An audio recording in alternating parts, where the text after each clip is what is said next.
प्रार्थना के बाद अब योगी सूक्ष्म व्यायाम का अभ्यास करेंगे। एक एक करके दोनों पैरों को सीधा करें और अपने स्थान पर खड़े हो जाएं। योगी सूक्ष्म व्यायाम उन अभ्यासों को कहते हैं जो योग के अंतर्गत आने वाले ऐसे अभ्यास जिनसे हमारा शरीर आसनों के लिए तैयार होता है। योगी सूक्ष्म व्यायाम का प्रतिपादन महर्षि धीरेन्द्र ब्रह्मचारी जी ने किया था और धीरेन्द्र ब्रह्मचारी ने इन क्रियाओं को 48 भागों में डिवाइड किया है। अर्थात योगिक सूक्ष्म व्यायाम कितने प्रकार के होते हैं? 48 प्रकार के। उसमें से कुछ चुने हुए अभ्यास आज हम लोग करेंगे और उनके बाद फिर आसनों का अभ्यास। तो आइए सबसे पहले हम प्रारंभ करेंगे। पहली जो क्रिया है इसका नाम है उच्चारण स्थल एवं विशुद्ध चक्र शुद्धि। इस अभ्यास के लिए सबसे पहले शारीरिक अवस्था, दोनों पैरों को मिलाएं, दोनों हाथ की थाई, दोनों हाथ की हथेलियां थाई से लगाएं, दृष्टि सामने, अपने आई लेवल पर फोकस करें। अब इसके बाद सिर को थोड़ा सा ऊपर उठाएं, ये गए 4 अंगुल का होना चाहिए। सारा ध्यान थ्रोट मसल्स पर करेंगे। वंशिका थोड़ा सा डाउन करो, ज्यादा क्रिया। ये गए 4 अंगुल का होना चाहिए। चश्मे उतार दें, क्योंकि इसमें आई से फोकस करना पड़ता है। जिन लोगों ने चश्मे लगा रखे हैं चश्मे हटा दें। अब अपना सारा ध्यान थ्रोट पर करते हुए, थ्रोट मीन्स जहां से स्वर निकलता है, स्वर यंत्र पर तेजी से श्वास प्रश्वास करेंगे। अभ्यास स्टार्ट करें। स्टार्ट।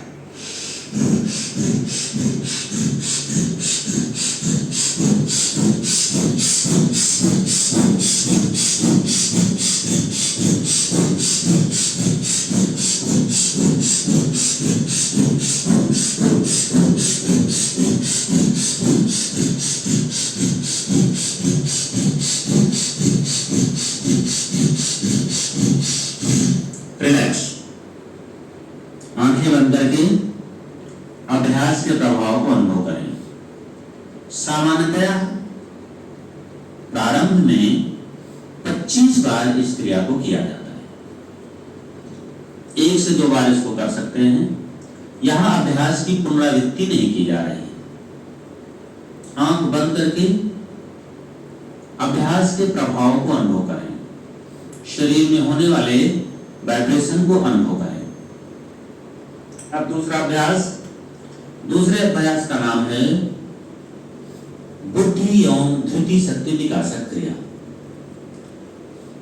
अवस्था शारीरिक अवस्था पहले की भांति रहेगी। दोनों पैर मिले हुए, दोनों हाथ की हथेलियां थाई से लगी हुई, सिर को ऊपर कर लेंगे और खुले नेत्रों से, अगर ऊपर छत नहीं है, आकाश है, तो आकाश को देखेंगे।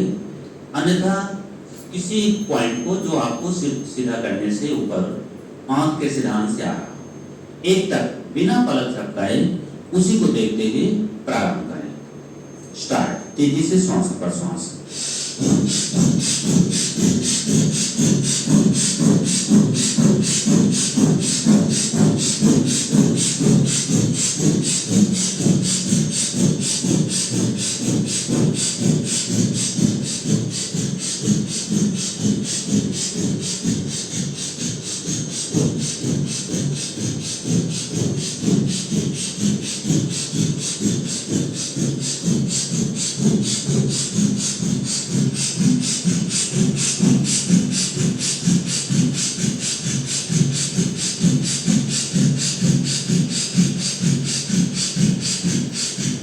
रिलैक्स। आंखें बंद कर लें, सिर को सीधा कर लें और पैरों में कैद कर लें। अन्यथा इस अभ्यास से चक्कर आने की संभावना रहती है। शरीर में होने वाले परिवर्तनों को अनुभव करें। इस अभ्यास से शरीर के अलग अलग हिस्से में वाइब्रेशंस फील हो सकते हैं, उसे अनुभव करें। आपको आपकी बॉडी में स्पंदन अनुभव हो रहा होगा, शरीर हल्का होता हुआ अनुभव हो रहा होगा। अब इसके बाद तीसरी क्रिया करेंगे। चारों क्रिया उच्चारण स्थल के साथ साथ मस्तिष्क से जुड़ी हुई है। तीसरी क्रिया जिसका नाम है स्मरण शक्ति विकासक क्रिया। इस अभ्यास से हमारी मेमोरी डेवलप होती है, याददाश्त बढ़ती है, इसीलिए इस अभ्यास का नाम स्मरण शक्ति विकासक क्रिया है। शारीरिक अवस्था, दोनों पैर मिलाएं, दोनों हाथ की हथेली थाई से रखें और सिर को सीधा कर लें। सिर को सीधा करने के बाद दोनों पैर के अंगूठे से लगभग 1.25 गज की दूरी पर बिना सिर झुकाए किसी एक पॉइंट को डिसाइड करें और उस पॉइंट को एक टक देखें। पैर से लगभग 1.25 गज की दूरी पर। 1.25 गज की दूरी कहाँ होगी? 1.25 गज, 1.25 मीटर। बिना सिर, बिना गर्दन से झुकाए आंख को पैर के अंगूठे से 1.25 मीटर की दूरी पर फोकस करें और एक टक उसे देखते हुए फास्ट ब्रीदिंग के साथ, जैसे पहले कर रहे थे, अभ्यास प्रारंभ करें। स्मरण शक्ति विकासक क्रिया।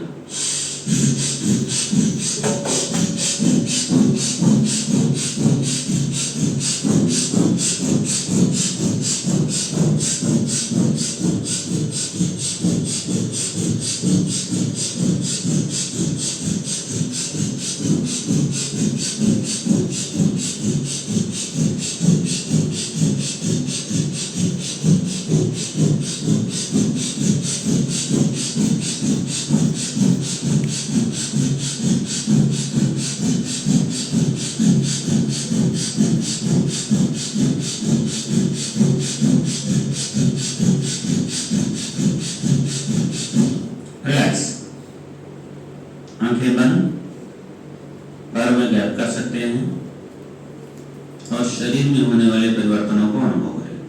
शरीर को सहज होने दें।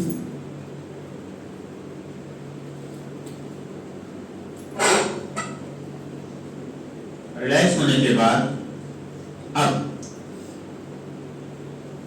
मस्तिष्क से जुड़ी हुई चौथी क्रिया करेंगे जिसका नाम है मेधा शक्ति विकासक क्रिया। शारीरिक अवस्था, दोनों पैर मिला लें, दोनों हाथ की हथेली थाई से लगी हुई और चिन को लॉक करेंगे। ध्यान रहे चिन लॉक करते समय शोल्डर स्लाउच ना हो, हील से शोल्डर तक का भाग सीधा रहे, सिर चिन से यानी हेड से, नेक से डाउन होगा और दोनों पैर के अंगूठों के बीच में किसी पॉइंट को डिसाइड करें और उसी पॉइंट को एक तक बिना पलक झपकाए। इन चारों क्रियाओं में ये चौथी क्रिया है। इन चारों क्रियाओं में एक टक देखते हैं, पलक को झपकने से रोकते हैं और एक टक देखते हुए तेजी से श्वास और प्रश्वास की क्रिया करते हैं। पोजीशन बनाएं, चिन प्रॉपर लॉक हो जाएगी। अभ्यास प्रारंभ करें।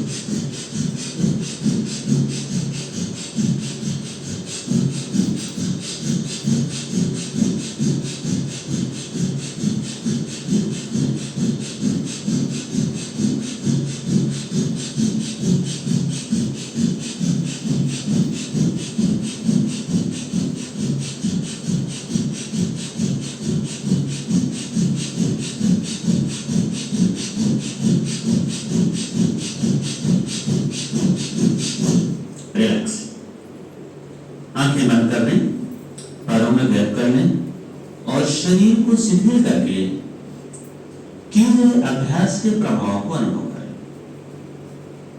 यह चारों अभ्यास करते समय यह विशेष ध्यान रखना चाहिए कि हम अपलक, बिना पलक झपकाए अलग अलग अभ्यास में जहां पर देखना है वहीं पर देखें।